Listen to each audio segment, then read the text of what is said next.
जी अस्सलाम वालेकुम जी। आवाज़ आ रही है सब लोगों को?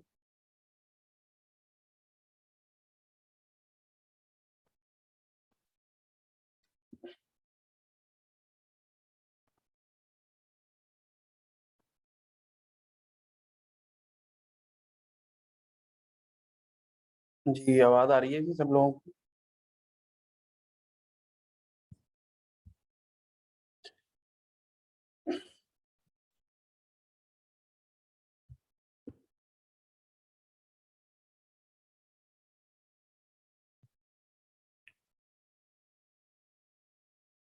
अच्छा, इस वीक में आप सब लोगों को पता है जी कि लॉकडाउन की वजह से क्लासेस जो हैं अब आपकी ऑनलाइन मोड में शिफ्ट हो गई हैं।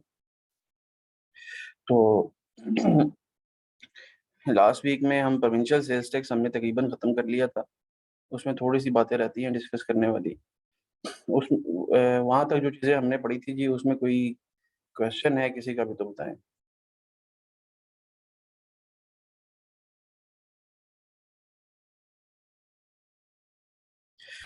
अगर आप लोग फर्स्ट टाइम ऑनलाइन है तो अब यहाँ पे ऑनलाइन में तरीका क्या होगा कि आपको अगर कोई क्वेश्चन पूछना है ना, तो चैट बॉक्स में आप टाइप कर दीजिएगा एवरीवन के टू में एवरीवन को क्लिक करके उसमें आप चैट बॉक्स में अपना मैसेज टाइप कर दें। मैं फिर उसका आंसर कर दिया करूँगा, ठीक है जी।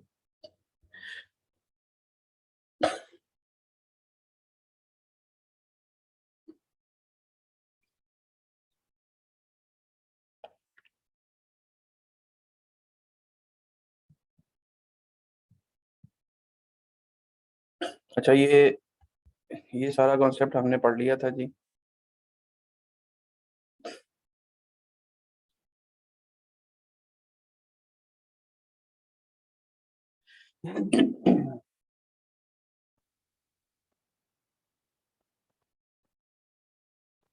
अच्छा, ये टेबल मैंने आपको लास्ट वीक में पढ़ाया था, मुझे याद आ रहा है। ठीक है, ये तीनों तरीके कि अगर आपका आउटपुट पेबल है एफबीआर को ऑन बोर्ड्स, या एफबीआर को एफईडी की फॉर्म में, या प्रोविंशियल अथॉरिटीज को सर्विसेज की फॉर्म में, तो इनपुट की एडजस्टमेंट किस किस तरह से मिले। अब जरा हम थोड़ा सा ऊपर चलते हैं। अच्छा, एक बार याद रखिएगा, ये जो प्रोविंशियल सेल्स टैक्स के नोट्स मैंने बनाए हुए हैं ना, 11 पेजेस के ऊपर हैं। इसमें जितने भी लॉज हैं ना, उनकी जो कॉमन प्रोविजंस है ना, वो कॉमन प्रोविजंस मैंने डिस्कस की हुई हैं। एग्जामिनर भी जो कॉमन प्रोविजंस हैं वही पेपर में टेस्ट करता है। अच्छा, तो उसकी जो वेटेज है आपके सिलेबस में वो 4 से 5 मार्क्स की है। इससे ज़्यादा वो टेस्टिंग करता भी नहीं है। तो आपने भी 4 से 5 नंबर तक ही मार्क्स जो हैं उसके अकॉर्डिंगली ये सारे लॉज प्रिपेयर करने हैं। इनको सारे सारे लॉज को पढ़ने की ज़रूरत नहीं है। ठीक है, पहली चीज़ कि आपके लॉ में सिर्फ और सिर्फ जो मेन एक्ट है ना वो है। जिस तरह से सेल्स टैक्स में है ना कि मेन एक्ट है, फिर रूल्स हैं, फिर एसआरओज हैं, फिर जनरल ऑर्डर्स हैं, इसी तरह प्रोविंशियल में भी एक मेन एक्ट है पंजाब की, फॉर एग्जांपल अगर मैं ले लूँ, उसके ऊपर फिर रूल्स हैं, फिर एसआरओज हैं, फिर सर्कुलर्स हैं। वो सारे आपके सिलेबस में नहीं है। आपके सिलेबस में जो मेन एक्ट है बस वो है नंबर 1। नंबर सेकंड जो मेन एक्ट है ना, उसमें भी जो कॉमन प्रोविजंस हैं वो आपने पढ़ लेनी है। अच्छा, उसके अलावा अगर कोई और प्रोविजन आपको पेपर में आ जाती है, यानी ये जो मैंने 11 पेजेस पे समरी बनाई हुई है, इसके अलावा अगर कोई चीज़ आ जाती है जी, तो सिंपल सा रूल याद रखिएगा कि जो उससे रिलेटेड कॉन्सेप्ट आपने सेल्स टैक्स एक्ट में पढ़ा है ना 1990 में, वही यहाँ पे होगा। ठीक है, in the light of that आपने आंसर कर देना। बस सिंपल सा एक काम कर लेना है कि जहाँ पे गुड्स का वर्ड लिखा होगा वहाँ पे सर्विसेज का वर्ड यूज कर लेना। तो जैसे आप ये देखें, ये मैंने एक समरी सी बनाई हुई है कि ये कॉन्सेप्ट थोड़ा सा फर्क है।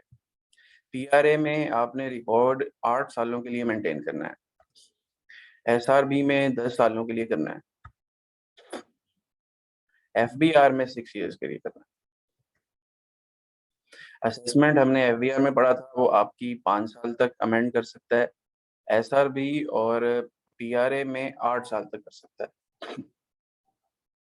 काउंट करने का तरीका वही है कि वो जो रेलिवेंट डेट है ना, वहाँ से आपने 5 साल या 8 साल काउंट कर लेने हैं। रेलिवेंट डेट क्या है? फॉर एग्जांपल अगर जुलाई 2021 की रिटर्न है, तो उसके लिए जो रेलिवेंट डेट होगी वो होगी 15 अगस्त। तो 15 अगस्त से आपने जो 5 साल हैं या 8 साल हैं वो काउंट कर लेने हैं। अच्छा, डिफॉल्ट सरचार्ज जो है, अगर आप ड्यू डेट पे टैक्स पे नहीं करते, एफबीआर में हमने पढ़ा था जी वो 12% है। एसआरबी और पीआरए में K+3 है, यानी पीआरए और एसआरबी में उसने काइबोर से लिंक किया हुआ है। ठीक है।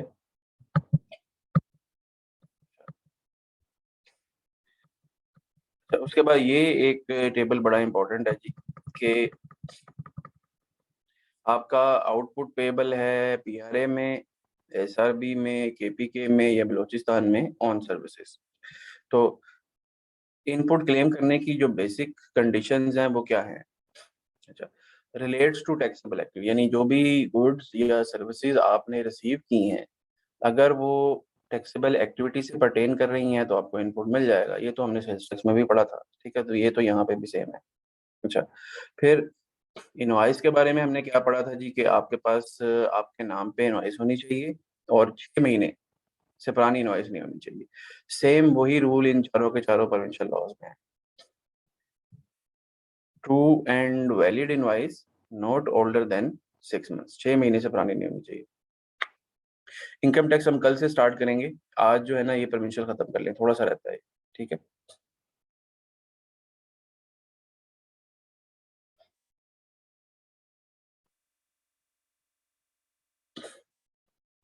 अच्छा,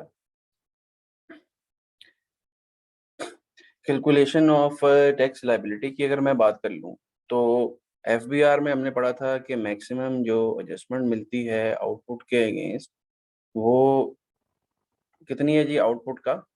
90% मैक्सिमम। पीआरए में 80% का रूल है। ये पिछले साल से आया हुआ है, इसलिए ये आपने यही ध्यान में रखना है कि पीआरए में जो मैक्सिमम आप इनपुट एडजस्ट कर सकते हैं आउटपुट से, वो 80% है। हाँ, अलबत्ता just like FBR, fix asset के ऊपर फुल इनपुट की एडजस्टमेंट अलाउ हो जाती है। On the other hand SRB में कोई लिमिट नहीं है, यानी आप सारे का सारा इनपुट आउटपुट से एडजस्ट कर सकते हैं, लेकिन जो फिक्स एसेट के ऊपर इनपुट अलाउ है वो 12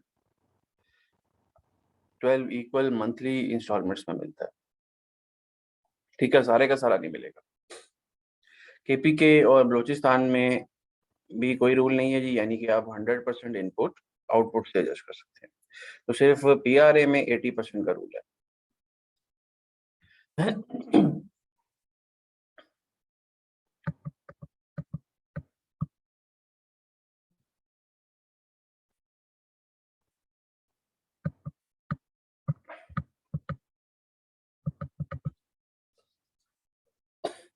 अच्छा, इसके बाद एफबीआर में एक प्रिंसिपल हमने डिस्कस किया था सेक्शन 73 का, जो ये कहता था जी कि 50,000 से एक्सीडिंग जो पेमेंट है excluding utilities, it must be through banking channel. अच्छा, क्या पीआरए और एसआरबी वगैरह में भी कोई ऐसी बात है? तो बिल्कुल है जी। पीआरए में भी 180 डेज का रूल है और 50,000 की लिमिट है, लेकिन यूटिलिटी पेमेंट्स, कोरियर और डायरेक्टली इंपोर्टेड गुड्स की कोई एक्सेप्शन नहीं है। यानी यूटिलिटी बिल अगर 50,000 से ज़्यादा का है तो आपने बैंकिंग चैनल के थ्रू ही पे करना है, वरना इनपुट नहीं मिलेगा। ऑन द अदर हैंड अगर मैं एसआरबी में आ जाऊं, तो यहाँ पे 180 डेज तो अपनी जगह पे है कि आप क्रेडिट के ऊपर जो पेमेंट है वो 180 दिन में पेमेंट कर सकते हैं। यहाँ पे 1 रुपए की भी मॉनेटरी लिमिट नहीं है, मीनिंग देयर बाय कि एसआरबी में अगर आपने 1 रुपए की भी पेमेंट की है ना, वेदर ऑन गुड्स और सर्विसेज, तो वो बैंकिंग चैनल के थ्रू होनी चाहिए, वरना इनपुट डिसअलाउ हो जाएगा। पंजाब में 50,000 की लिमिट है, एसआरबी में, एफबीआर में भी 50,000 की लिमिट है, एसआरबी में 1 रुपए की भी लिमिट नहीं है।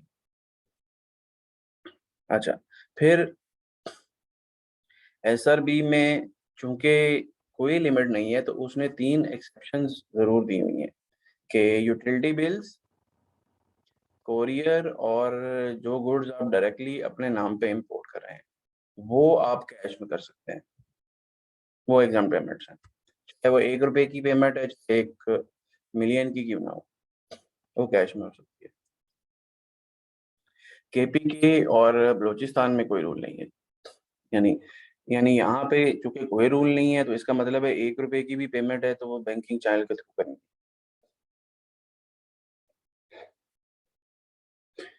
अगर आपको पेपर में क्वेश्चन आएगा भी तो 90 से 95% चांसेस हैं कि या तो पीआरए का आएगा या एसआरबी का आएगा।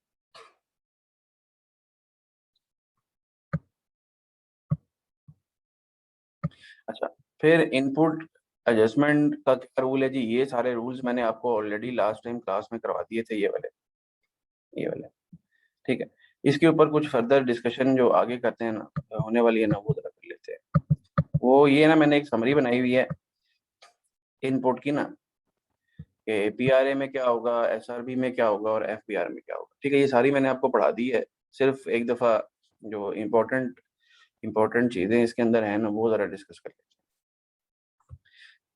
फिक्स एसेट के बारे में अभी हमने पढ़ लिया कि पीआरए में और एफबीआर में आपको 100% एडजस्टमेंट मिल जाती है जी। अलबत्ता एसआरबी में जो रूल है वो ये है कि फिक्स एसेट के ऊपर जो इनपुट है वो 12 इक्वल मंथली इंस्टॉलमेंट पे मिलेगा, वरना नहीं मिलेगा। अच्छा, फिर बाकी की बातें सारी हो चुकी हैं जी। ये एक इम्पॉर्टेंट बात है जी कि जितनी भी रिड्यूस रेट वाली सर्विसेज होती हैं उनका इनपुट नहीं मिलता। अलबत्ता पंजाब में जो 15% तक की सर्विसेज है ना, वो भी रिड्यूस रेट है ऑब्वियसली, क्योंकि पंजाब में जो स्टैंडर्ड रेट है वो तो 16 है, तो 15% वाली जो सर्विसेज हैं पंजाब में वो रिड्यूस रेट वाली, लेकिन उनका इनपुट मिल जाता है। अच्छा, फिर एक और बात हमने बड़ी इंपॉर्टेंट डिस्कस की थी कि सिंध में जो मैक्सिमम इनपुट आपको मिलेगा वेदर ऑन गुड्स और सर्विसेज, वो 13% तक मिलेगा। ये, हाँ, सर्विसेज के अगेंस्ट। ये तीसरा पैराग्राफ, ये जो तीसरा कॉलम है ना, ये बेसिकली हम डिस्कस कर रहे हैं।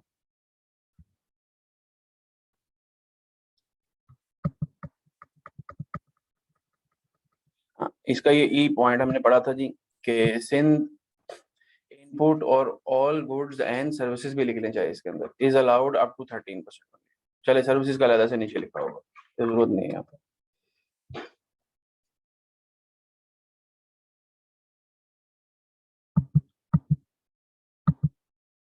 हाँ, अलबत्ता सिंध में जो टेली कम्युनिकेशन सर्विसेज होती है ना, वो इस कॉन्सेप्ट की एक्सेप्शन है।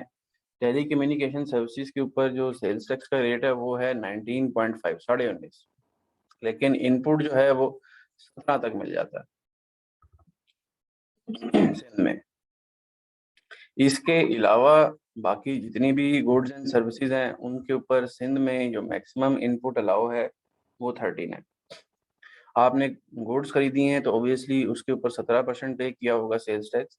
आपको वो 17 का 17 इनपुट नहीं मिलेगा एसआरबी में, आपको वो रिड्यूस करके 13 पे लेके आना है। ठीक है, इसी तरह अगर आपने कोई सर्विसेज अवेल की हैं पंजाब के अंदर तो 16% आपने पे किया होगा, इनपुट आपको मैक्सिमम 13 का मिलना है। और वो भी तब मिलना है जब वो सर्विसेज जो हैं या वो जो गुड्स हैं जो आपने परचेज की हैं वो डायरेक्टली टैक्सेबल सर्विसेज के लिए यूज हो रही हैं। ठीक है, इसका मैंने एक आधा न्यूमेरिकल भी बनाया हुआ है आपकी बुक में।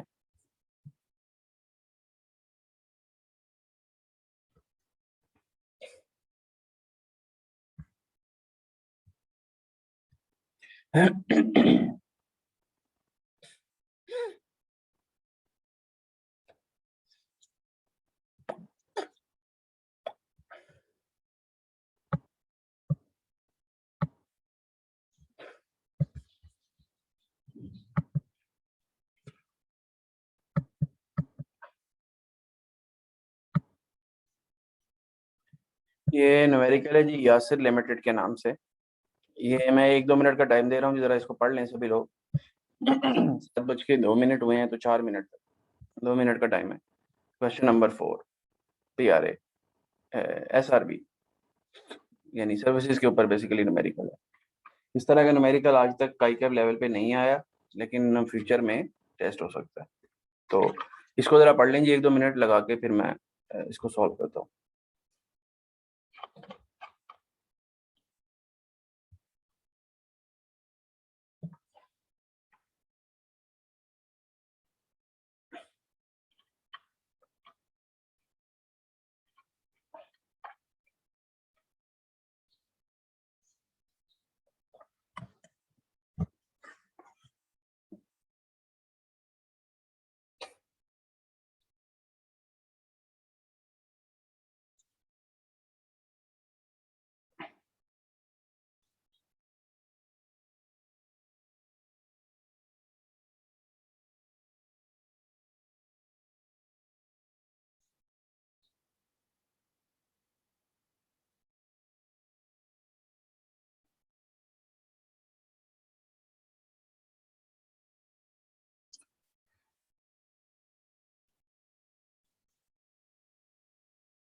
जी पढ़ लिया जी क्वेश्चन सभी लोगों ने? अच्छा, इसकी अगर आप रिक्वायरमेंट में जाएं तो वो कह रहा है जी, under the provisions of the Sindh sales tax on services act, compute the amount of sales tax payable by और refundable to YL for May 2022। Question कुछ इस तरह से है जी कि यासिर लिमिटेड जो है is a registered service provider in Sindh, और उसका जो मई 2022 का जो रिकॉर्ड है वो उसने एक्सट्रैक्ट करके दे दिया। सबसे पहले वो कहता है जी, received 10 million in respect of management consultancy services to various clients in Sindh. The rate of Sindh sales tax on management consultancy is 13%. तो ये क्या होगा जी, ये इनपुट है या आउटपुट है?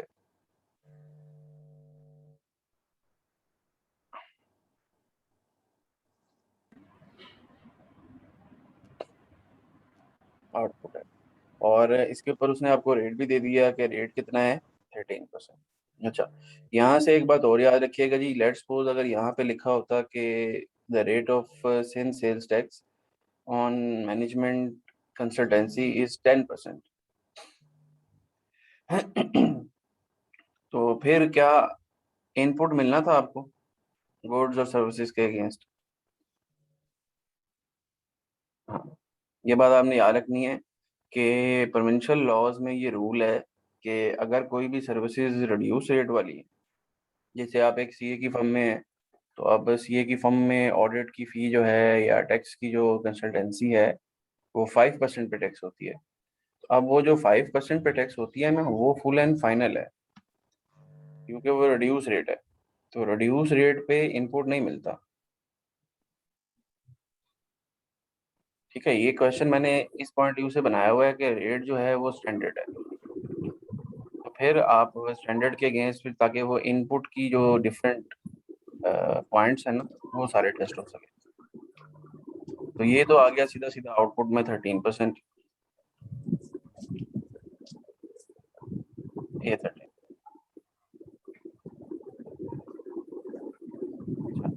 फिर वो कहते हैं जी पेड ₹100,000 एज पंजाब। ये क्या हो रहा है यार? इन्हें माइक माइक काइंडली ऑफ कर लें सभी लोग अपने।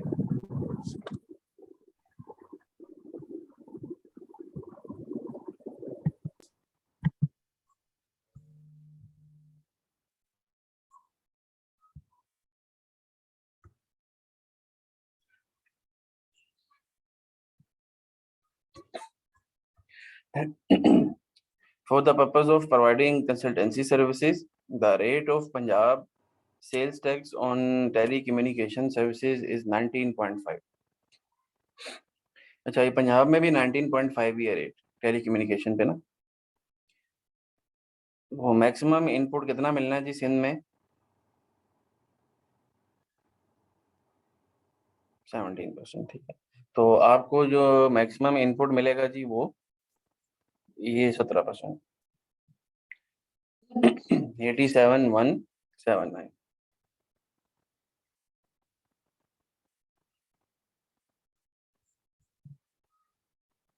अच्छा, फिर वो कहता है जी paid 200,000 on account of advertisement on television in Punjab for the purpose of boosting the sales.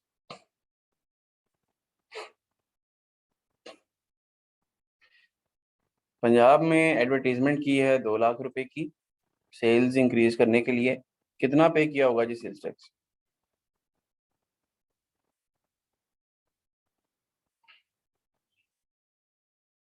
Punjab में क्या रेट है? स्टैंडर्ड 16।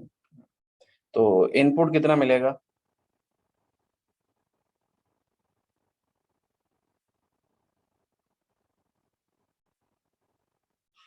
क्यों जी? हाँ जी, 13%।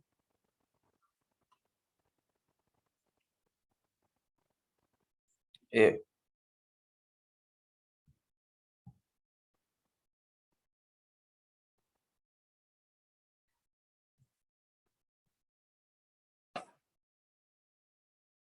अच्छा, फिर वो कहता है जी paid 200,000 on account of courier services in cash for the purpose of its consultancy business in Sindh.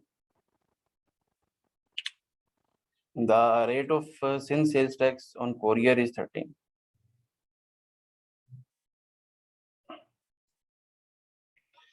Cash में 2 लाख रुपए का कोरियर का बिल पे किया है, इनपुट मिलेगा या नहीं मिलेगा? नहीं मिलेगा जी। मिल जाएगा। हाँ जी, ये देखिए में अलाउ है कैश में।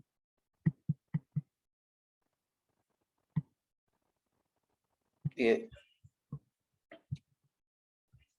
पंजाब में अलाउ नहीं है।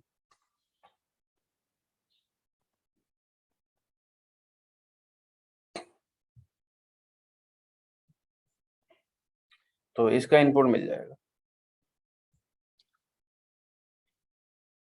ये 26,000।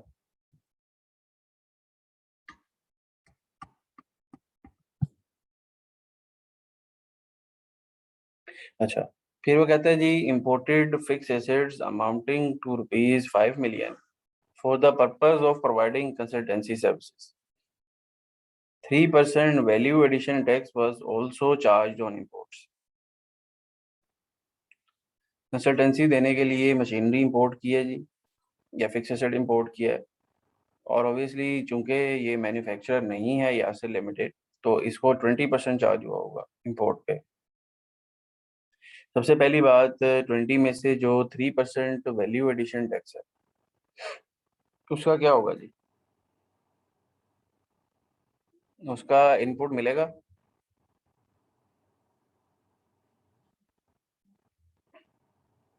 वैल्यू एडिशन का इनपुट नहीं मिलता। 17% पीछे बच गया।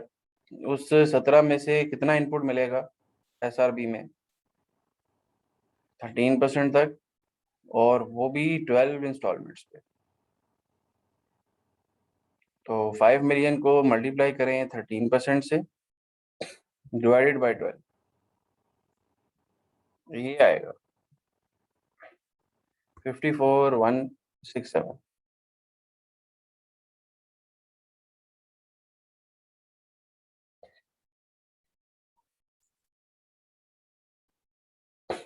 अच्छा, आखिरी पॉइंट है जी, required goods worth ₹100,000 for the purpose of providing consultancy services, however supplier charge further tax as Yasir was not registered in FPR.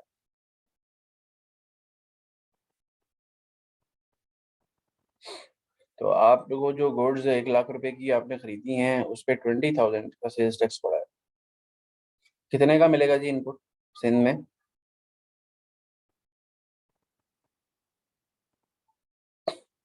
13,000, ठीक है जी। फर्दर का तो हमने पढ़ा था इनपुट मिलता ही नहीं है प्रोविंशियल लॉ में। पीछे 17 बच गया, सिंध है क्योंकि तो सिंध में मैक्सिमम 13 अलाउ है, तो ये 13। क्वेश्चन खत्म हो गया जी। आपका इनपुट है 2,06,000 का, आउटपुट है 1.3 मिलियन का। तो और रूल 90% या 80% रूल है ही नहीं सिंध में, तो इनपुट सारा एडजस्ट हो जाएगा आउटपुट से, बैलेंस पेबल ही आ गया।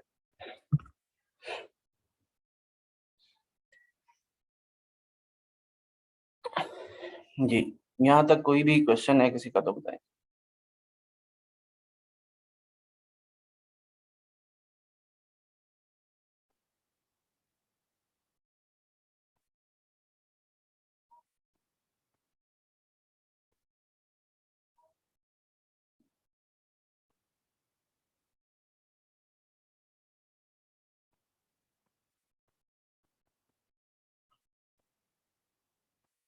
अच्छा, यही क्वेश्चन अगर पंजाब का होता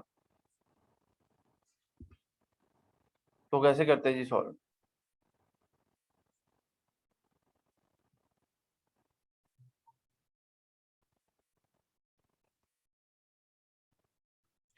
87,179 ये क्या चीज़ है?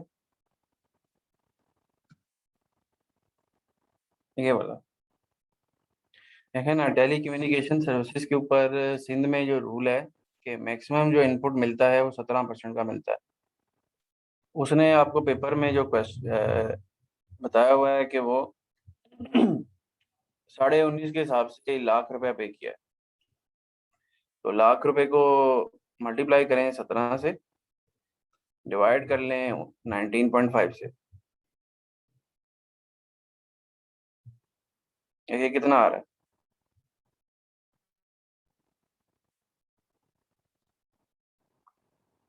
87 नहीं आना चाहिए। क्यों जी? असद यही आ रहा है।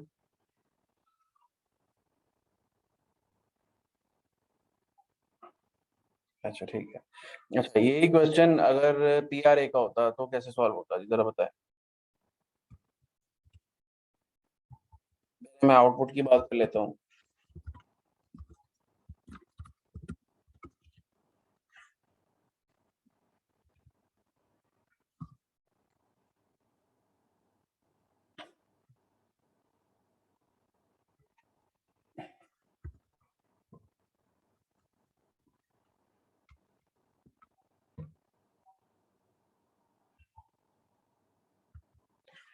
हाँ, केपीके और बलूचिस्तान में ना कोई रूल है ही नहीं, तो इसलिए वो कंपैरिजन नहीं किया हुआ मैंने पीआरए और उसका किया हुआ बस।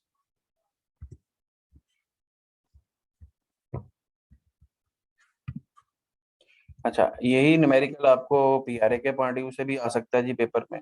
अगर पीआरए का होता तो कैसे सॉल्व होता, मैं वो कर रहा हूँ।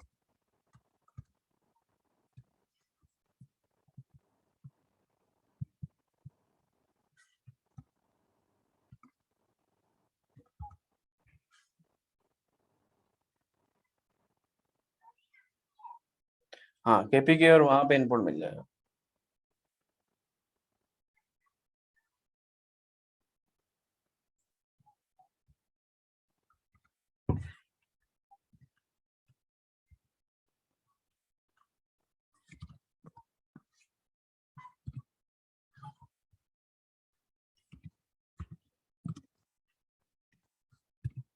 अच्छा, आउटपुट तो सिंपल है जी, यहाँ पे 1.6 आना था क्योंकि पीआरए में जो रेट है वो 16% है। अब हम जरा इनपुट की वन बाय वन एडजस्टमेंट करते हैं जी। सबसे पहले वो कहता है कि 1 लाख रुपए की उसने टेली कम्युनिकेशन की सर्विसेज के ऊपर सेल्स टैक्स पे किया है। ये जो 17% की रिस्ट्रिक्शन है ना, ये कहाँ पे है? सिर्फ और सिर्फ सिंध में। पंजाब में ऐसा कोई रूल नहीं है। इसका मतलब है पंजाब में कितना इनपुट मिलेगा जी? 1 लाख रुपए का सारे का सब। अच्छा। फिर वो कहता है जी एडवर्टीजमेंट सर्विसेज के ऊपर पंजाब में 2 लाख रुपए पे किए, तो सारे का सारा इनपुट आपको मिल जाएगा यानी।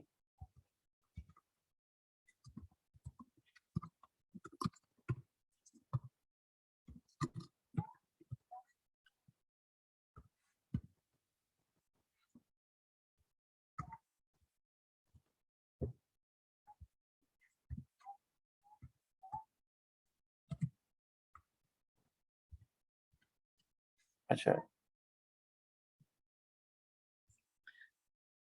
अच्छा, फिर वो कहता है जी 2 लाख रुपया on account of courier services cash में पे किया सिंध के अंदर।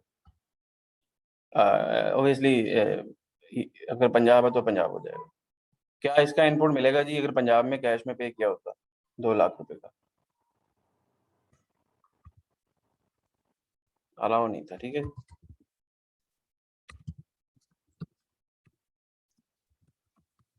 50,000 तक अलाउ। तो यहाँ पे आपको इनपुट नहीं मिलेगा जी। फिर वो कहता है जी फिक्स एसेट जो है वो 5 मिलियन के इम्पोर्ट किए हैं जी, और उसके ऊपर 3% जो वैल्यू एडिशन टैक्स था वो भी पे हुआ है। तो कितने का इनपुट मिलेगा जी? नहीं नहीं, अप टू नहीं, सारा ही डिसअलाउ हो जाएगा। अगर 50,000 से ज्यादा है और आपने कैश में दिया है तो सारा डिसअलाउ।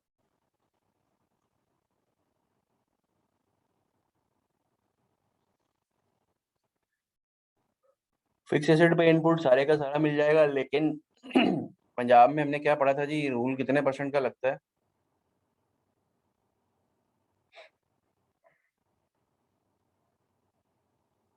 मैक्सिमम एडजस्टमेंट 80% तक की मिलती है। तो इसलिए ये फिक्स एसेट के ऊपर जो 5 मिलियन के ऊपर इनपुट होगा ना, वो बैलेंस पेबल से एडजस्ट होना है। ठीक है, 80% के बाद balance payable less input on fix assets. 5 million है, 17% आपने पे किया होगा जी, सारे का सारा मिल जाएगा।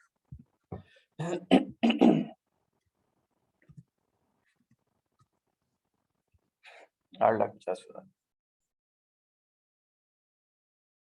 अच्छा। इसके बाद एक आखिरी है जी कि उसने लाख रुपए की गुड्स खरीदी और इसके ऊपर 3% फर्दर भी चार्ज हुआ। कितने का इनपुट मिलेगा जी पीआरए में?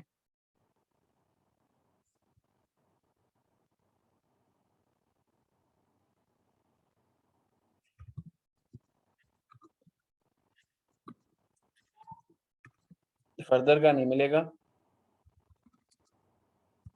लेकिन 17 वाले का इनपुट मिल जाएगा।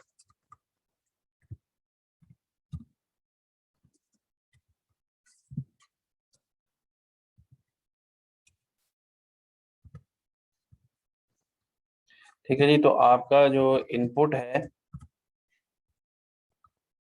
वो ये है जी, 1,49,000। तो 80% रूल लगेगा ही नहीं क्योंकि आउटपुट तो बहुत ज्यादा है। ठीक है, तो लेकिन आपने जहन में रखना है कि पंजाब में 80% वाला रूल है। तो बैलेंस जो आपके पास पेबल आएगा वो दिस माइनस दिस, 14,51। और इसमें से फिक्स एसेट का इनपुट लेस कर दें तो बैलेंस पेबल 6,01,000।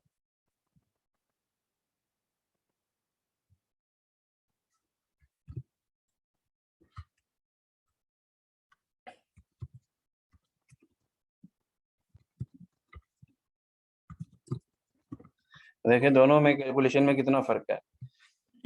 ये पीआरए में 6 लाख रुपए का पेबल आ रहा है, और यही क्वेश्चन एसआरबी में हो तो वहां पे 10 लाख रुपए का पेबल आ रहा है, बल्कि 11 लाख रुपए का।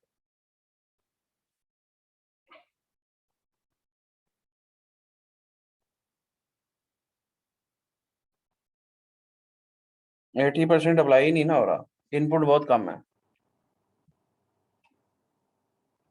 ठीक है ना।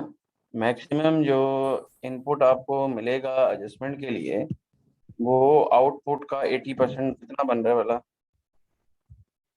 12,80,000। जबकि आपका इनपुट तो 1,49,000 है सारा। अगर वो एक 12,80 से ज्यादा होता ना तो फिर अप्लाई हो जाना।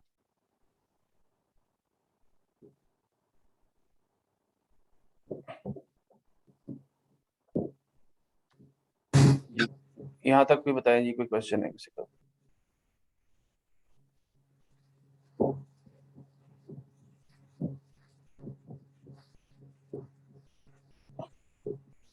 हाँ जी, बाकी सारे के सारे रूल्स अपनी जगह पे वैसे ही हैं।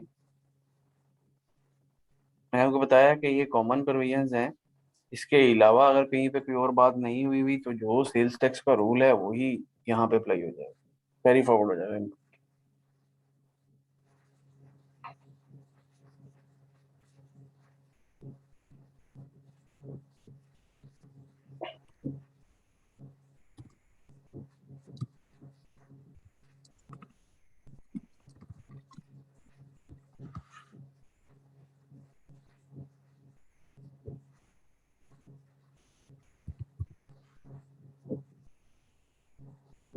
फिक्स एसेट के ऊपर जो इनपुट होता है वो हमने पढ़ा हुआ है ना कि वो आउटपुट से एडजस्ट आप कर लेते हैं, लेकिन उसके ऊपर एफबीआर में 90% रूल नहीं लगता।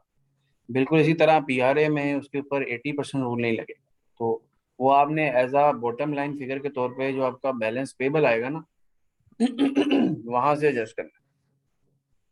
तो बैलेंस पेबल है 1451, उससे आपने फिक्स एसेट का इनपुट लेस कर लिया। यहाँ पे इनपुट का पार्ट नहीं बनाया। ठीक है। इनपुट का पार्ट बनाते हैं तो इसके ऊपर 80% रूल लग जाता है, जो कि फिर गलत हो जाना है।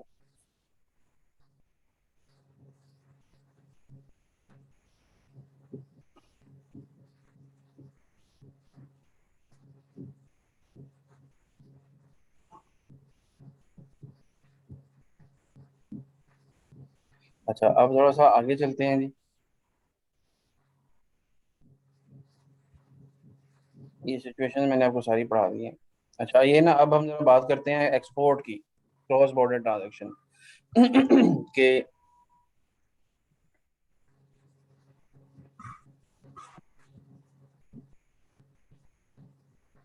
देखें ना, सेल्स टैक्स में सिर्फ फिक्स एसेट के ऊपर ही 90% रूल नहीं लगता, बाकी तो कोई आइटम नहीं है।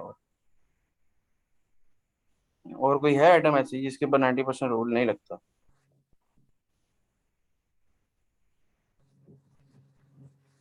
नहीं नहीं, उसमें तो यार आपका आउटपुट और इनपुट आपस में एडजस्ट हो जाएंगे। उसमें तो रूल ही नहीं है ना। पूरे के पूरे इनपुट पे रूल नहीं है। ये वाला ट्रीटमेंट आपने तब करना है जब आपके रॉ मटेरियल के ऊपर 90% रूल लग रहा है। Raw material, intermediary goods, indirect goods के ऊपर लग रहा है, लेकिन फिक्स एसेट भी खरीदा हुआ है आपने, तो खाली फिक्स एसेट पे नहीं लगाना।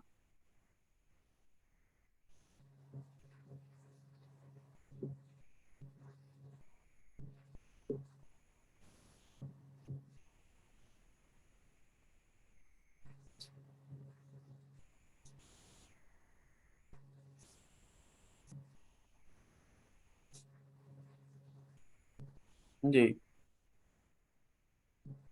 अच्छा, अब मैं जरा क्रॉस बॉर्डर ट्रांजैक्शन यानी एक्सपोर्ट और सर्विसेज की बात करने लगा हूँ। अच्छा, देखें, एक्सपोर्ट और सर्विसेज हमने सेल्स टैक्स एक्ट में तो पढ़ा हुआ है कि वो जीरो रेटेड है। इसी तरह एफडी में भी पढ़ा हुआ है कि वो जीरो रेटेड है और उसके ऊपर ड्यूटी ड्रॉबैक मिल जाता है। अगर हम प्रोविंशियल लॉज की तरफ आ जाए ना, तो पंजाब वालों ने एक्सपोर्ट और सर्विसेज को एग्जाम किया हुआ है, प्रोवाइडेड के पैसे जो हैं वो फॉरेन करेंसी में बैंकिंग चैनल के थ्रू पाकिस्तान आते हैं। ठीक है, तो आप कोई भी टैक्सेबल सर्विसेज अगर पंजाब से बाहर रेंडर करेंगे, यूके में, यूएस में, या किसी भी कंट्री में, तो और पैसे वहां से जो फॉरेनर है वो आपको बैंकिंग चैनल के थ्रू भिजवाएगा, तो एग्जाम है। अच्छा, पंजाब के अलावा आपके बाकी जितने भी प्रोविंस हैं ना, केपी के, बलूचिस्तान और एसआरबी, यहाँ पे एक्सपोर्ट ऑफ सर्विसेज का कोई सेक्शन नहीं है। मीनिंग देयर बाय के इन तीनों के तीनों प्रोविंसेस में एक्सपोर्ट ऑफ सर्विसेज जो है ना वो फुली टैक्सेबल है। ये बात आपने याद रखनी है, ये आपको पेपर में आ सकती है। केपी के, एसआरबी और बलूचिस्तान, इन तीनों में export of services fully taxable है। पंजाब में एग्जम्प्ट है। इस्लामाबाद की अगर मैं बात कर लूँ तो इस्लामाबाद में ये जो थर्ड पॉइंट लिखा हुआ है ना, इसको ज़रा डिलीट कर दीजिए। इस्लामाबाद में ना इस दफ़ा बजट में चेंज आई है और मैं यहाँ पे वो अपडेट नहीं की, वो भूल गया हूँ। वो आप ज़रा ये लाइन लिख लें, एक सेकंड।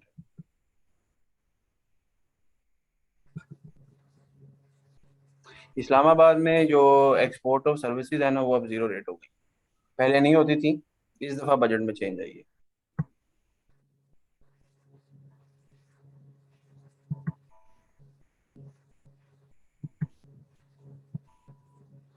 ये जो 1A पैराग्राफ है ना, notwithstanding the provisions of subsection 1, the export of services shall be charged at the rate of 0% in Islamabad. ये वाला पैराग्राफ, ये मेरे जो नोट्स है ना इसमें, ये जो मैंने हाईलाइट किया हुआ है ना थर्ड, इसको रिमूव करके वो पैराग्राफ यहाँ पे लिख लें अपने पास। तो समराइज दोबारा से कर देता हूँ। पंजाब में एक्सपोर्ट ऑफ सर्विसेज एग्जाम्प्ट है, इस्लामाबाद में जीरो रेटेड है, बाकी तीनों के तीनों प्रोविंसेस में फुली टैक्सेबल।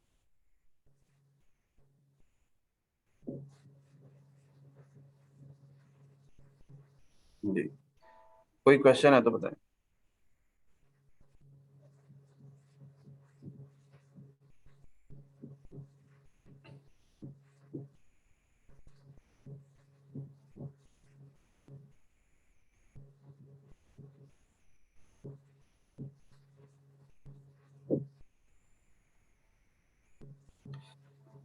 अच्छा, फिर हम बात करते हैं जी वैल्यू ऑफ सर्विस की। तो वैल्यू ऑफ टैक्सेबल सर्विसेज का जो कॉन्सेप्ट है, वो जितने भी प्रोविंशियल लॉज हैं जी उन सब में रेपिटेशन है आपके सेल्स टैक्स 1990।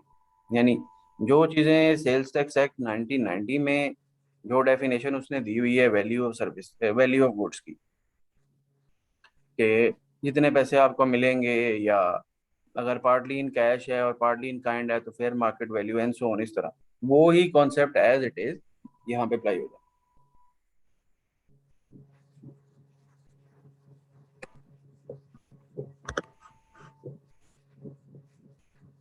रिपीट कर दूं, ये सेंटेंस सिंपल है कि पंजाब में एक्सपोर्ट ऑफ सर्विसेज एग्जाम्प्ट है, इस्लामाबाद में export of services zero rated है, केपी के, सिंध और बलूचिस्तान में एक्सपोर्ट ऑफ सर्विसेज जो हैं वो फुली टैक्सेबल है। ये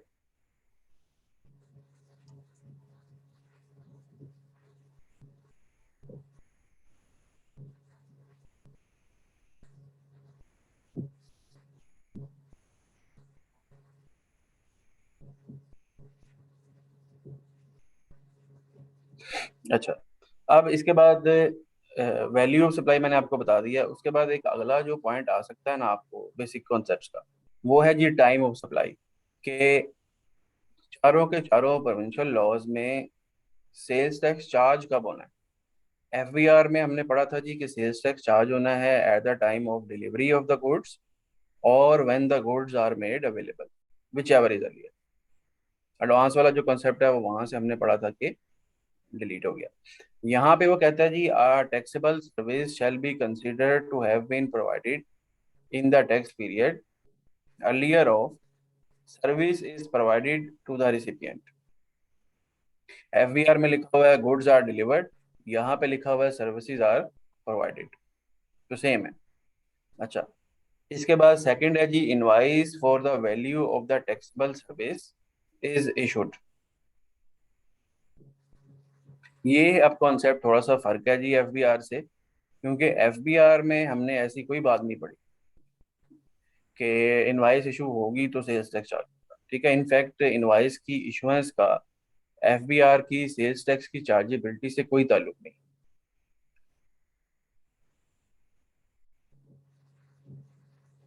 यहाँ पे वो कहता है कि अगर इनवाइस इशू हो गई तो सेल्स टैक्स चार्ज हो जाना, चाहे वो जो सर्विसेज है वो रेंडर हुई है या नहीं। और तीसरा है जी consideration for the same stand receive, यानी आपको पैसे मिल गए चाहे एडवांस में क्यों ना मिल गया हो, फिर भी सेल्स टैक्स चार्ज होगा। तो ये सर्विसेज में जो टाइम ऑफ सप्लाई का कॉन्सेप्ट है वो थोड़ा सा फर्क है एफबीआर से, ये आपने ध्यान में रखना। तीनों में से जो चीज़ पहले हो जाएगी उसके अकॉर्डिंगली सेल्स टैक्स चार्ज हो जाएगा।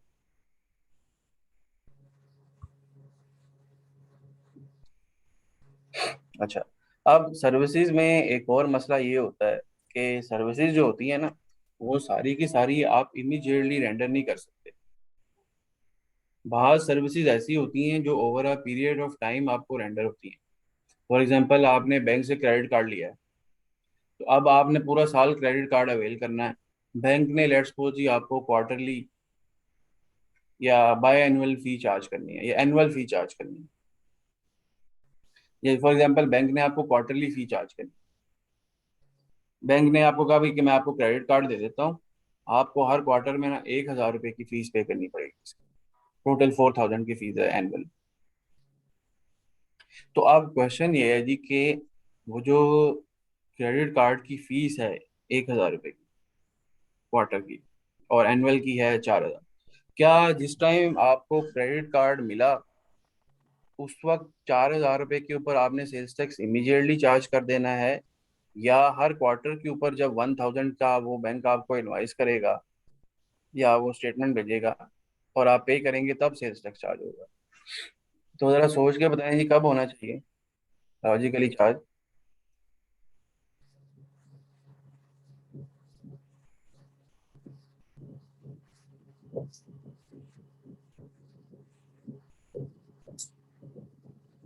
क्यों जी? देखिए ना, हर हर इंटरवल पे होना चाहिए ना। ऐसा तो नहीं होना चाहिए कि जब क्रेडिट कार्ड मिला आपने 4,000 रुपये सेल्स टैक्स दे दिया। ठीक है, तो लॉजिकली तो ऐसा ही होना चाहिए ना कि हर जो सर्विस है वो एक सेपरेट सप्लाई है। हाँ, तो हर सर्विसेज के ऊपर अलग से चार्ज होगा। देखिए सेल्स टैक्स में गुड्स में जो हमने कॉन्सेप्ट पढ़ा था ना, सिर्फ एक कॉन्सेप्ट ऐसा है सेल्स टैक्स के अंदर, वो है हायर परचेज वाला, यानी इंस्टॉलमेंट वाला। उसमें हमने ये पढ़ा हुआ है कि immediately eight the time of agreement supply हो जाती है और आपने सेल्स टैक्स देना होता है। ठीक है, उसके अलावा सर्विसेज के केस में इस तरह का कोई कॉन्सेप्ट नहीं। तो इसके ऊपर आपको पेपर में क्वेश्चन आ सकता है जी, पेपर में बल्कि एक दो दफा आया भी हुआ है फाइनल में ना। ये second paragraph, where a service is provided over a period of time and the payment for the same is made on a periodic basis, the service shall be treated as comprising two or more separate and distinct services, each corresponding to the part of the service to which each separate part of the consideration relates। ये question आपको paper में आया और उसने कहा जी इसकी दो examples. तो एग्जांपल्स मैंने आपको बता दी कि कोई इंश्योरेंस है तो जो भी प्रीमियम आप क्वार्टरली या बायनवली पे करेंगे वो एक सेपरेट सर्विस है। ये नहीं होगा कि इंश्योरेंस का एग्रीमेंट हो गया इंश्योरेंस कंपनी से, आपने कहा जी मैं आपको साल का जो है ना वो 15 लाख का प्रीमियम दूंगा और 15 लाख का जो प्रीमियम है ना वो क्वार्टरली पे करूंगा 4 इंस्टॉलमेंट पे। तो ये नहीं होगा कि 15 के 15 लाख के ऊपर इमीडिएटली सेल्स टैक्स पे हो जाएगा। जब आप क्वार्टरली प्रीमियम पे करेंगे 3 लाख 4 लाख जो भी बनती है इंस्टॉलमेंट, 15 लाख डिवाइडेड बाय 4 करके, वो जो अमाउंट है वो सप्लाई है, उसके ऊपर सेल्स टैक्स लगेगा। हाँ। हाँ, लेकिन अगर ऐसा हुआ कि आपने इंश्योरेंस का एक एग्रीमेंट किया 15 लाख रुपए एनुअल आपने कहा कि मैं प्रीमियम पे करूंगा और वो प्रीमियम आपने सारे का सारा एडवांस में पे कर दिया 15 लाख। अब कब होगा जी चार्ज सेल्स टैक्स?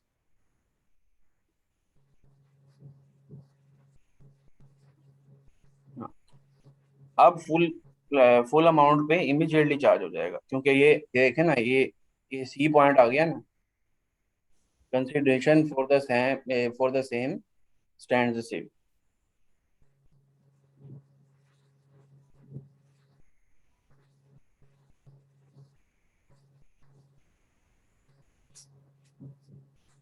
ठीक है।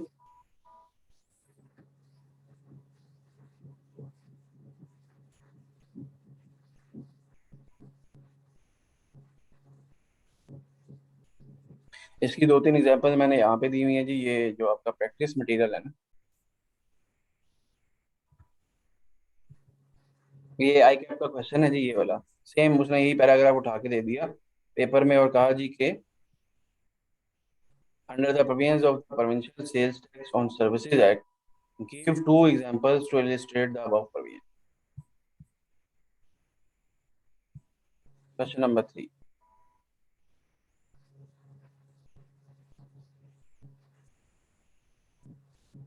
और एग्जांपल्स मैंने यहाँ पे लिखी हुई हैं।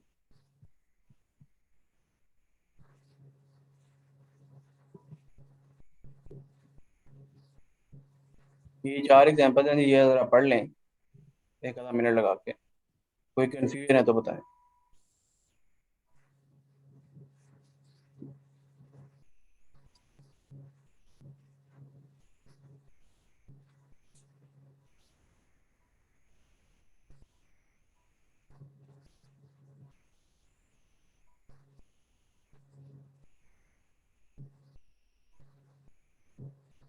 यार पेज नंबर मेरे पास कुछ और आ रहा होगा। आंसर नंबर 3A, जो आपका प्रोविंशियल सेल्स टैक्स का प्रैक्टिस मटेरियल है ना, उसमें आंसर नंबर 3 का ए पार्ट। आपकी बुक में जो पेज नंबर है ना वो डिफरेंट होगा।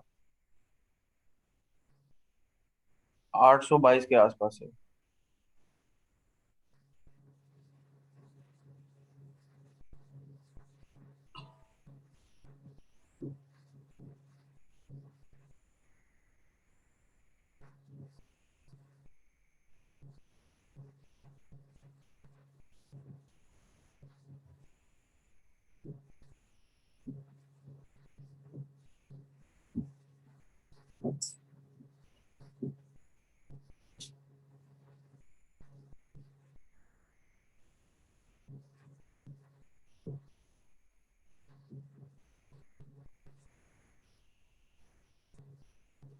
अच्छा, इसी तरह इसका एक जो बी पार्ट है, ये भी आपके आई कैप का क्वेश्चन है जी। दो पार्ट्स हैं। When a taxable service shall be considered to have been provided in a tax period. तो इसका भी आंसर वो ऊपर वाला है, अर्लियर ऑफ वाला। ये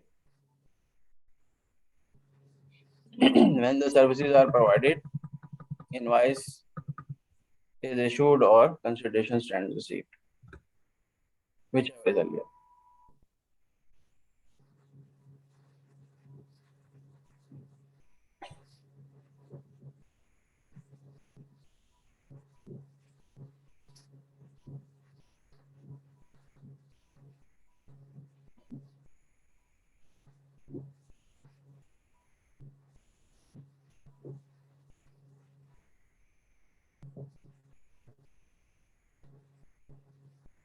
जो सेल्स टैक्स की रिटर्न है ना, पीआरए में भी और एसआरबी में भी, केपीके में, वो मंथली ही फाइल होती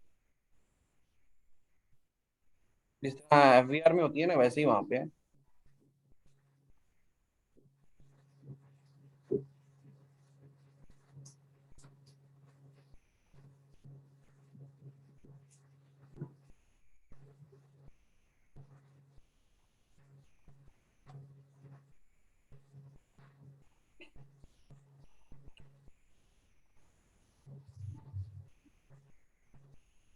जी।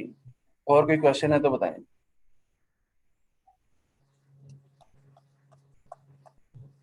अच्छा, अब एक आखिरी बात हमारी रह गई है जी, ये रिवर्स चार्ज वाला जो कॉन्सेप्ट है। हाँ, फिर आप 2 महीनों की नील की रिटर्न फाइल करेंगे। जिस महीने में आपका रेवेन्यू आ रहा है ना, उस महीने की रिटर्न में सारा रेवेन्यू आएगा। अच्छा, एक आखिरी कॉन्सेप्ट हमारा इन प्रोविंशियल लॉज में रह गया जी, ये भी बड़ा इंपॉर्टेंट है और इसके ऊपर अक्सर पेपर में सिनेरियो बेस्ड क्वेश्चन आ सकता है। अच्छा, इसको समझाने के लिए जरा मैं आपको बेसिक सा बैकग्राउंड समझाता हूँ कि आपके जितने भी प्रोविंशियल लॉज हैं ना उनको, अच्छा एक तो पहली बात मैंने आपको एक और चीज़ पहले बताई थी कि फाइनल लेवल पे सिर्फ और सिर्फ जो आपके एक्ट है ना वो आपके सिलेबस में है, number one. Number second, act जो है उसमें जो कॉमन प्रोविजंस है ना सिर्फ वो आपने पढ़नी है। अच्छा, चूंकि सिर्फ कॉमन प्रोविजंस आपने पढ़नी है तो ये मैंने जो नोट्स बनाए हुए हैं ना ये पंजाब के पॉइंट व्यू से बनाए हैं, ठीक है। और आज से इस्लाम वाला जो ऑर्डिनेंस है ऑब्वियसली उसमें जितने भी लॉज है वो मैंने ही उसको दिए हुए हैं कंपाइल करवा के, कंपाइल करने के लिए। तो उसमें भी सिर्फ पीआरए का लॉ है। इससे आपको परेशान होने की जरूरत नहीं है कि बाकी के लॉज तो उसमें है ही नहीं, ठीक है। तो बाकी के लॉज आपको पढ़ने की जरूरत नहीं है, सिर्फ पंजाब का लॉ पढ़ लें, या अगर पंजाब का नहीं पसंद आ रहा तो एसआरबी का पढ़ लें। दोनों में से कोई भी एक पढ़ लेंगे तो आपका ये जो 4-5 नंबर के क्वेश्चन की टेस्टिंग हो रही है ना उसके पॉइंट व्यू से जो पर्पज है वो सर होता है। सारे लॉज पढ़ने की जरूरत नहीं है। अच्छा, इन सारे लॉज में जो कंस्ट्रक्शन हुई हुई है ना वो कुछ इस तरह से हुई हुई है जी कि एक है फर्स्ट स्केजुअल सारे लॉज में, और एक है सेकंड स्केजुअल। फर्क क्या है दोनों में? पहला स्केजुअल है जी लिस्ट ऑफ टैक्सेबल सर्विसेज और पोटेंशियली टैक्सेबल सर्विसेज।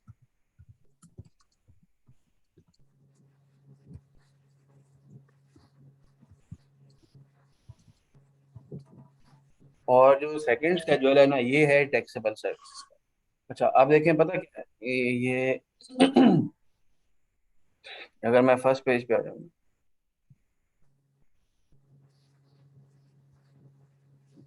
ये देखें, ये होता क्या था कि पहले सर्विसेज के ऊपर टैक्स लगता लगता ही नहीं था।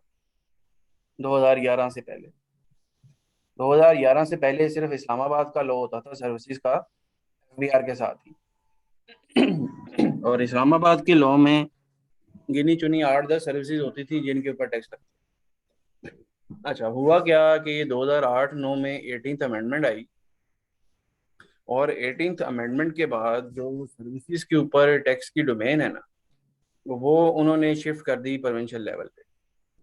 कॉन्सिक्वेंटली क्या हुआ कि सारे के सारे जो चारों सूबे हैं ना, सूबाई जो हुकूमतें हैं, उनको राइट मिल गया कि वो सर्विसेज के ऊपर टैक्स लगाएंगे।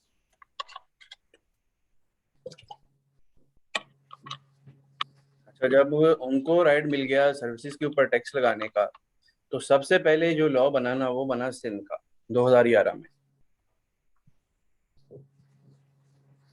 सिंध के बाद पंजाब आ गया 2012 में और उसकी देखा देखी यूपी और बलूचिस्तान। अच्छा, देखिए जब भी कोई चीज़ इनिशियली इंट्रोड्यूस की जाती है तो ऐसा नहीं हो सकता कि आप शुरू में ही सारे के सारे टैक्स लगा दें 50 चीज़ों के ऊपर। तो सिंध वालों ने क्या प्रैक्टिस अडॉप्ट की कि उन्होंने दो स्केजुअल बनाए। फर्स्ट स्केजुअल में जितनी भी सर्विसेज उनके ख्याल में हो सकती थी उन्होंने डाल दी, और उन फर्स्ट स्केजुअल में फॉर एग्जांपल अगर 100 सर्विसेज है ना तो उसमें से 10 जो थी ना वो सेकंड में डाल दी। और उन्होंने कहा जी कि फर्स्ट स्केजुअल में या तो टैक्सेबल सर्विसेज आ रही हैं या वो सर्विसेज आ रही हैं जो अभी तो टैक्सेबल नहीं हैं लेकिन पोटेंशियली टैक्सेबल का मतलब कि फ्यूचर में टैक्स हो सकती हैं।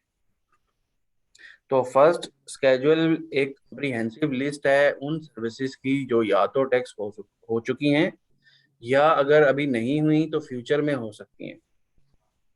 सेकंड स्केजुअल वो स्केजुअल है जिनके अंदर जो सर्विसेज आ रही है ना उन पे टैक्स लग चुका है।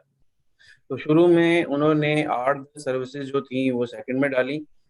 आहिस्ता आहिस्ता क्या करते गए हर साल पहले से 3-4-5 सर्विसेज उठा के सेकंड में डालते गए, करते कराते अब आप अगर आएंगे तो एसआरबी में भी यही काम है, पंजाब में भी मोस्टली जो अगर फर्स्ट कैजुअल में लेट्स सपोज अगर 100 सर्विसेज है ना तो 100 में से 90 या 95 जो है वो सेकंड में आ चुकी हैं, 2-4 हैं जो नहीं है।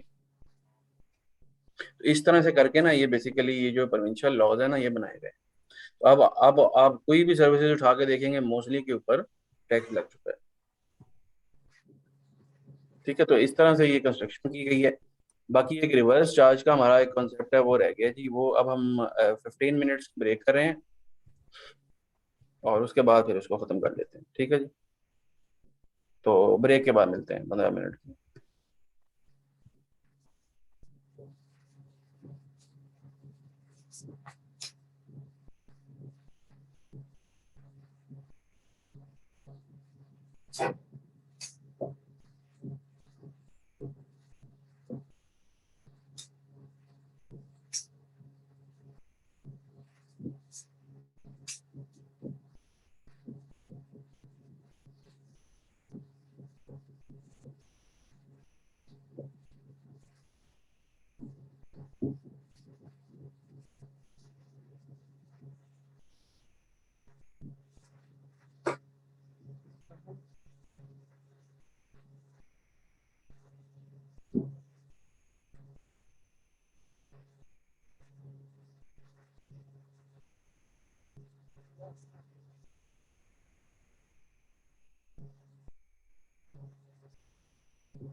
बह रहा है।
Last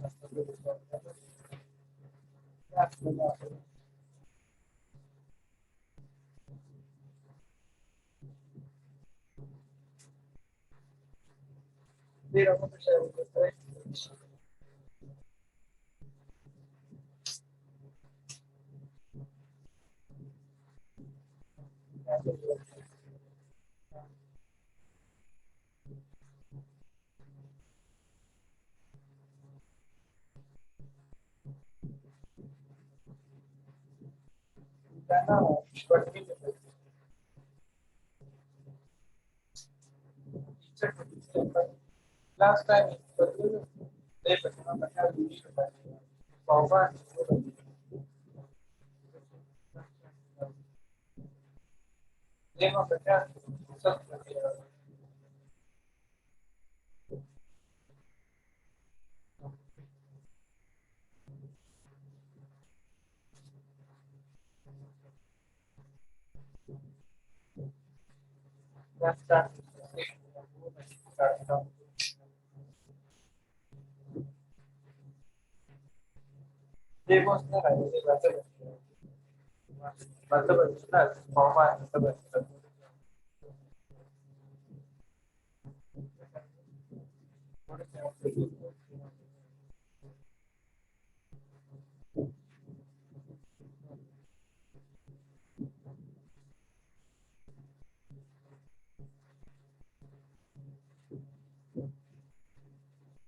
ये आवाज आ रही है सब लोगों को?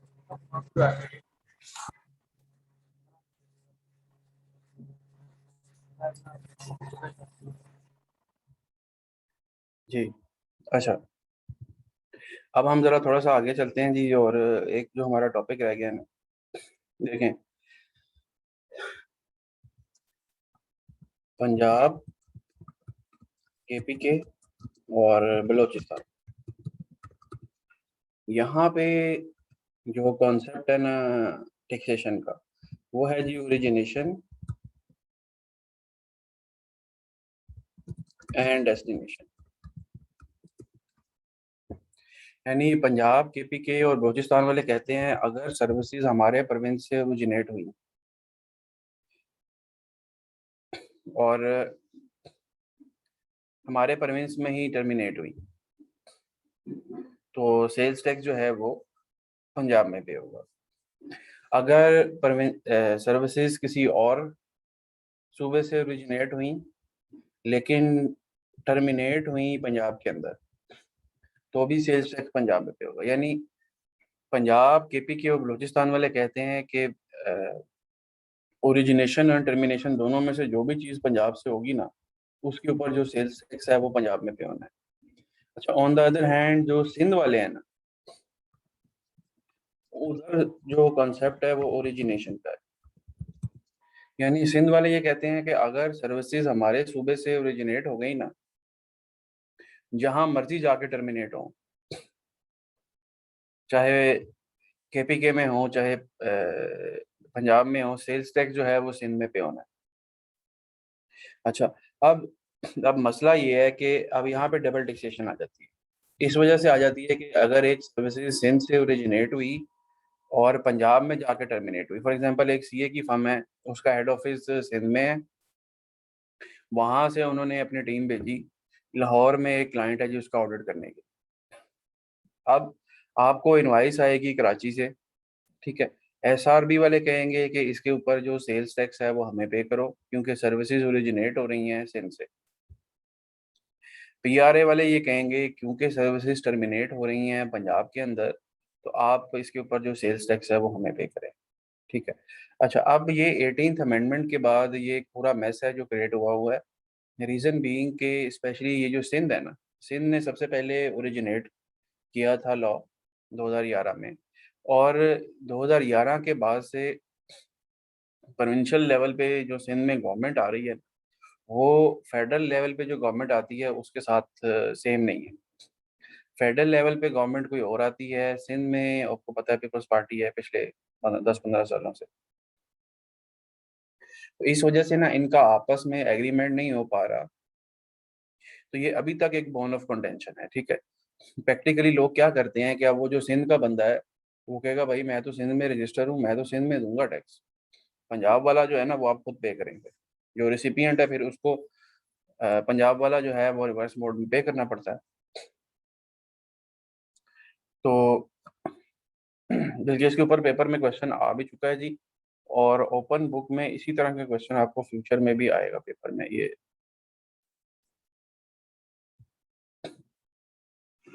प्रैक्टिस क्वेश्चन अगर आप आ जाए ना, तो क्वेश्चन नंबर 1 ये आई कैप का क्वेश्चन है। कह रहा है जी, Karim Bakhsh is engaged in the business of providing courier and logistical services in Punjab and Sindh. अच्छा, his head office is located in Karachi and is registered with Sindh Revenue Board as well as Punjab Revenue Authority। Karachi में head office है, वो सिंध में भी registered है और पंजाब में भी रजिस्टर्ड है, क्योंकि दोनों जगह पे बिजनेस कर रहा होगा। ये भी एक बहुत बड़ा मसला है कि वो जो सर्विस प्रोवाइडर जो पूरे पाकिस्तान में बिजनेस कर रहा है ना, उसको चार चार जगह पे रजिस्टर होना पड़ता है। चारों प्रोविंशियल में, इस्लामाबाद में पांचवा, और पांच पांच रिटर्नें फाइल करनी पड़ती है महीने की, क्योंकि हर अथॉरिटी की रिटर्न अलहदा से फाइल होती है। ऐसा नहीं है कि वो कंसोलिडेट होके एक ही फाइल हो जाती है।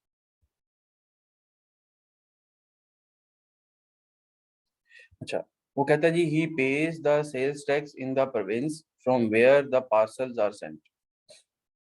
जहां से वो पार्सल सेंड करता है ना, उसका प्रिंसिपल ये है कि वहां पे सेल्स टैक्स पे होना है। अच्छा, recently he received a notice from Punjab Revenue Authority asking him to pay tax on invoices raised in respect of parcels sent from Sindh to Punjab। Punjab वाले ये कह रहे हैं, भाई जो पार्सल आपने सिंध से पंजाब में सेंड किए हैं ना, उनके ऊपर जो सेल्स टैक्स है वो पंजाब में पे होता है। उसकी प्रैक्टिस ये है कि जहां से पार्सल सेंड होते हैं ना, यानी कराची, वो वहां पे करता है sales tax. Under the provisions of the provincial sales tax on services act, advise Kareem Baksh on the notices issued by the PRA।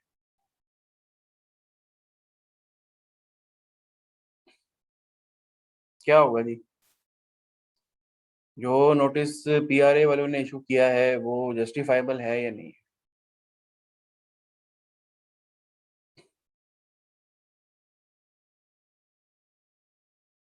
अभी जो मैंने आपको बात समझाई है, हाँ, वो जस्टिफाइबल है, उसको पंजाब में भी पे करना पड़ेगा। ये जरा पढ़ लेंगे इसका आंसर।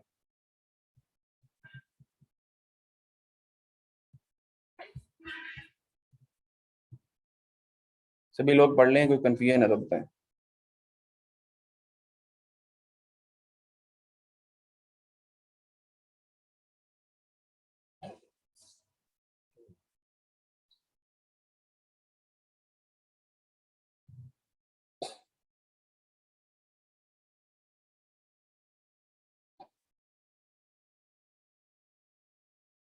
डबल टैक्सेशन मैंने आपको बताया ना कि अभी हो रही है प्रैक्टिकली ना, अवॉइड नहीं हो सकती। उसका तरीका मैंने आपको बताया कि वो फिर ये करेगा कि वो कहेगा, भाई मैं तो सिंध से पार्सल सेंड करता हूँ, मैं सिंध में पे करूंगा, जो रिसिपिएंट है ना, वो फिर रिवर्स मोड में बाकी का जो पंजाब वाला टैक्स है वो रिसिपिएंट बियर करेगा। इस तरह से हो रहा है। हाँ, डबल टैक्सेशन है इसके ऊपर।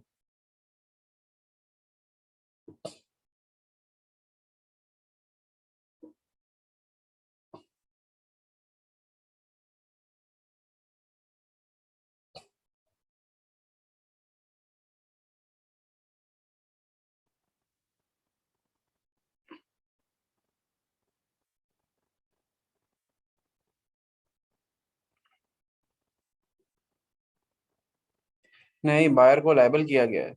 देखें, ये जो आपका प्रोविंशियल सेल्स टैक्स है ना, इसमें जो टैक्सेबल सर्विसेज का सेक्शन है,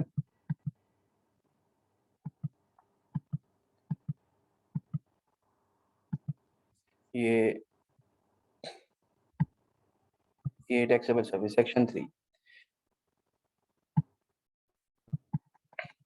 इसमें वो कहता है जी, under the relevant provisions of law, a service that is not provided by a registered person shall be treated as taxable service if it is listed in second schedule, provided to a registered person by a non-resident person in the course of an economic activity। यानी आप सिंध में बैठ के अगर पंजाब में services दे रहे हैं तो इसका मतलब है आप तो नॉन रेजिडेंट हुए ना पंजाब के पॉइंट ऑफ व्यू से। तो वहां पे वो कह रहा है कि वो भी टैक्सेबल सर्विसेज होंगी, और उस केस में ये जो बायर है ना, इसको अगर मैं रजिस्ट्रेशन का सेक्शन पे आऊँ,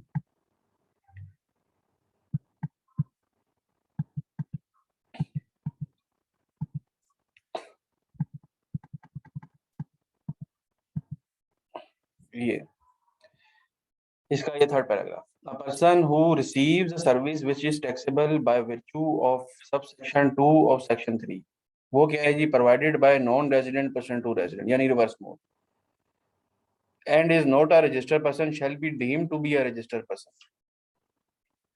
for the tax period in which the services such person receives the services या consider whichever is it।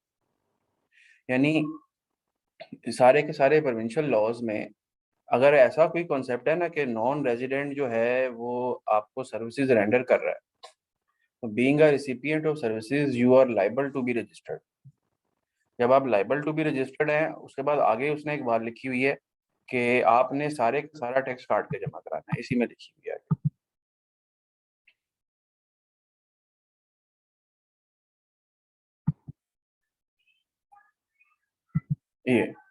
ये जो रिवर्स चार्ज वाला सेक्शन है ना,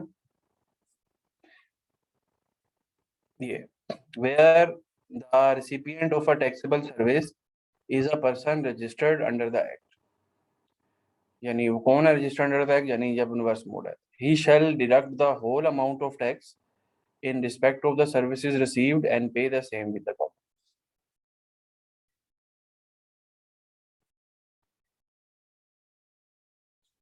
ठीक है जी।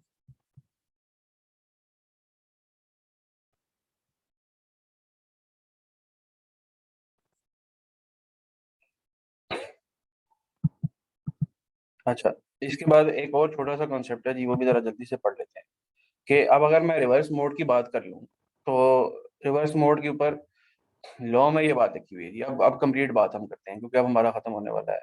No input tax adjustment on any account shall be admissible in respect of tax charge in reverse charge mode. ये बात हमने पढ़ ली थी। आगे की बात पूरी अब क्या है, except in Sindh in case of foreign services. ये अब आपने बात याद रखनी है कि सिंध में अगर फॉरेन सर्विसेज आपको रिसीव हुई है ना, यानी यूके से कोई सर्विस प्रोवाइडर है, वो आपको सिंध में सर्विसेज रेंडर कर रहा है, तो और आपने ऑब्वियसली फिर रिवर्स मोड में टैक्स काट के जमा कराना है 13%, उसका इनपुट आपको मिल जाएगा। सिंध में फॉरेन सर्विसेज के केस में रिवर्स मोड का इनपुट मिल जाता है। ठीक है, ये एक जनरल रूल की एक्सेप्शन है। बाकी उसके अलावा बाकी सारे केसेस में, यानी अगर पंजाब वाले बंदे ने बैठ के सिंध में सर्विसेज रेंडर की हैं, सिंध वाले ने रिवर्स मोड में टैक्स काट के जमा कराया है, इनपुट नहीं मिलेगा। सिंध से पंजाब में रेंडर हुई हैं, पंजाब वाले ने रिवर्स मोड में काट के जमा कराया है, नहीं मिलेगा। सिर्फ सिंध में फॉरेन सर्विसेज के केस में इनपुट मिल जाता है रिवर्स मोड का। अच्छा, वो इनपुट मिलता कैसे है जी, उसका ये एक सर्कुलर है, उसका एक मैकेनिज्म है। ये एक थ्योरेटिकल सी बात है ये। फॉरेन सर्विसेज के ऊपर अगर इनपुट क्लेम करना है तो वो मैंने एक तरीका है वो यहाँ पे लिख दिया है, ये आप पढ़ लीजिएगा। ठीक है, देखे ना, अगर से तो पंजाब से सर्विसेज ओरिजिनेट होके केपीके में जा रही है ना, तो यहाँ पे टर्मिनेशन का कॉन्सेप्ट है, यहाँ पे मसला नहीं है। केपीके वाले कहेंगे हमें सेल्स टैक्स पे करो, वो आप पे कर देंगे। सिंध वालों का मसला ये है कि सिंध वाले ये कहते हैं कि अगर सर्विसेज हमारे सूबे से ओरिजिनेट हुई हैं ना, regardless of their place of termination, चाहे देखे ना, पंजाब से अगर सर्विसेज ओरिजिनेट होके पंजाब में ही टर्मिनेट हुई हैं, पंजाब में पे होना है। पंजाब से अगर ओरिजिनेट होके केपीके में टर्मिनेट हुई हैं, केपीके में पे होना है। इन तीनों सूबों का आपस में मसला नहीं है, मसला सिंध के साथ है। सिंध वाला कहता है भाई अगर मेरे सूबे से ओरिजिनेट हुई ना, चाहे मेरे सूबे में टर्मिनेट हो या ना हो, टैक्स मैंने लेना। ये है।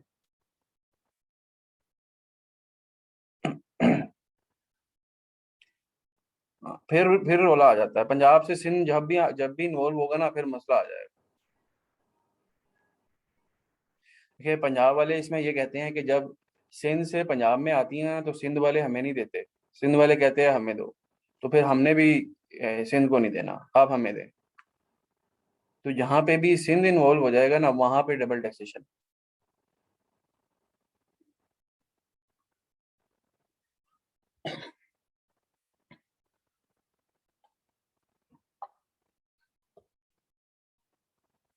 वहां पे नहीं है, रिवर्स चार्ज तो है लेकिन उसका इनपुट नहीं मिलेगा।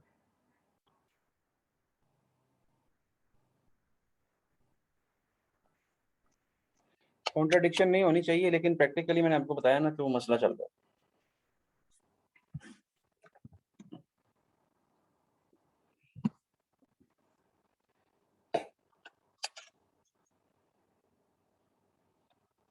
अच्छा, अब आपका जो सेल्स टैक्स का एरिया है, एफडी का एरिया है और प्रोविंशियल सेल्स टैक्स का एरिया है, वो मैंने आपको कंप्लीट करवा दिया जी। फेडरल एक्साइज ड्यूटी और प्रोविंशियल की मैंने आपको प्रैक्टिस भी साथ साथ करा दी है, ठीक है। सेल्स टैक्स की जो प्रैक्टिस है ना, उसका एक सेशन मैंने करना है। वो अब आप जो दूसरे वाली क्लास है ना, वो पहले से ही ऑनलाइन चल रही है, उसके साथ आप लोगों को भी फिर मैं वो ऑनलाइन ले लूंगा, ठीक है। इस वीक में नहीं होगा, नेक्स्ट वीक में मोस्ट प्रोबेबली हम करेंगे, संडे वाले दिन। तो उसमें सेल्स टैक्स की एक जो प्रैक्टिस सेशन है, एक या दो जितने भी हमने करने हैं, वो आप अटेंड कर लीजिएगा जी दूसरी क्लास के साथ। कल से जो है वो हम इनकम टैक्स स्टार्ट करेंगे। सेल्स टैक्स, एफडी और प्रोविंशियल का एरिया जो है ना, ये इसकी जो वेटेज है ये 45 मार्क्स के करीब है, ठीक है। और ज़्यादातर जो स्टूडेंट्स फेल होते हैं ना, उनसे अगर आप डिस्कस भी करेंगे तो उनके रीज़न जो फेलियर के हैं ना, वो यही वाले एरिया है। यानी इनकम टैक्स के एरिया से 50 से 55 मार्क्स का अगर क्वेश्चन आना है ना, तो वो आप इजीली 20 30 40 मार्क्स वहां से अटेन कर सकते हैं, ठीक है। मसला जो है ना, वो लोगों को एफडी का और सेल्स टैक्स का और ये प्रोविंशियल का आता है, ठीक है। इनको अच्छी तरह से करें, रोज इनका एक एक दो दो क्वेश्चंस की प्रैक्टिस करें। हाँ, प्रैक्टिस सेशन जो होंगे ना, वो संडे को ही होंगे, तो लेकिन नेक्स्ट संडे को नहीं होंगे, नेक्स्ट उससे नेक्स्ट वीक में भी मैं आपको बताऊंगा, ठीक है। अभी यार पंजाब से अगर सिंध में जा रही होंगी तो फिर आपको पेपर के पॉइंट ऑफ व्यू से डबल टैक्सेशन की बात लिखने की जरूरत नहीं है।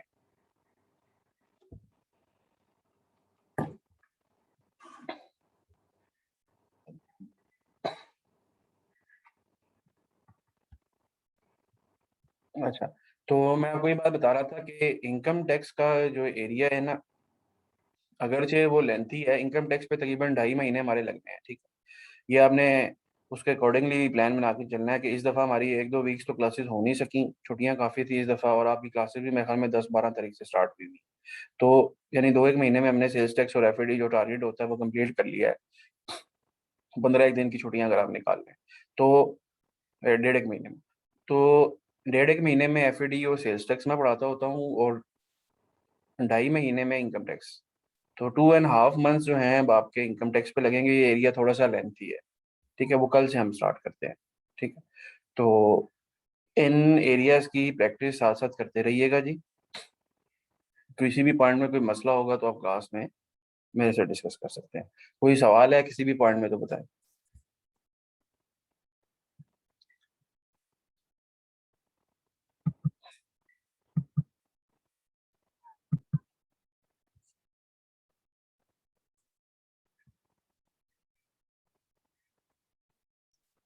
माइक ऑन करूँ? अच्छा, एक सेकेंड।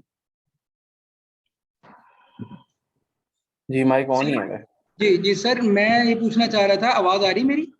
जी जी, आ रही है। अच्छा सर, ये पूछना चाह रहा था कि अगर पंजाब में बैठ के हमने केपीके में सर्विस दी है, अब टर्मिनेशन हुई है केपीके में, टर्मिनेशन के हिसाब से केपीके वाला सेल्स टैक्स चार्ज करेगा। जी और दूसरा जो पॉइंट है वो ये है कि रिवर्स चार्ज भी हो रहा है, क्योंकि ये एक ओरिजिन से दूसरे ओरिजिन की तरफ जा रही है।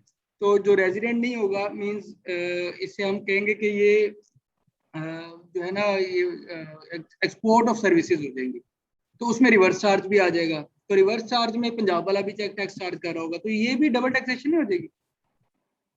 नहीं नहीं, पंजाब वाला नहीं कर रहा होगा। पंजाब वाला तो रजिस्टर ही नहीं है ना केपीके में।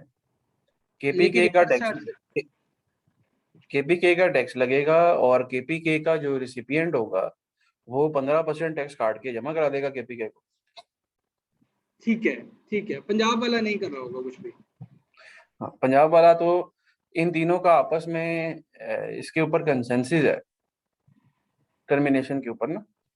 ठीक है, ठीक है। सिंध वालों के साथ मसला है ना, सिंध वाले कहते हैं कि भाई अगर हमारे प्रोविंस से ओरिजिनेट हुई है ना, तो regardless of their termination tax आपने हमें देना है। ठीक हो गया, डन हो गया। तो थैंक यू सर। जहाँ पे भी एक साइड पे सिंध होगा ना, वहां पे डबल टैक्सेशन है। ठीक है, ये बात आपने ध्यान में रखनी। बहुत शुक्रिया सर।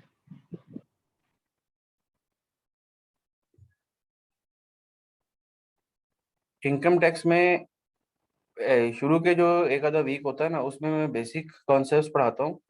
ठीक है, उसके बाद जो असल आपके चैप्टर है ना इनकम फ्रॉम बिजनेस, हम स्ट्रेट अवे उस पर आ जाएंगे। ठीक है, इनकम टैक्स में जो असल चैप्टर है वो इनकम फ्रॉम बिजनेस है। वहां से एग्जामिनर 30 40 50 मार्क्स जो है ना वहीं से पूछता है। तो स्ट्रेट अवे हम इनकम फ्रॉम बिजनेस पे आ जाएंगे पहले चैप्टर को पढ़ने के बाद।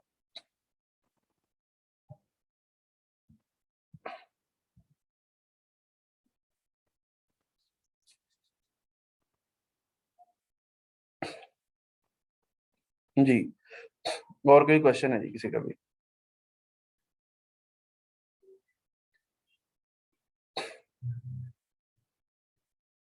चले, ठीक है जी, अब कल होती है मुलाकात, आज के लिए इतना ही था। अल्लाह हाफिज।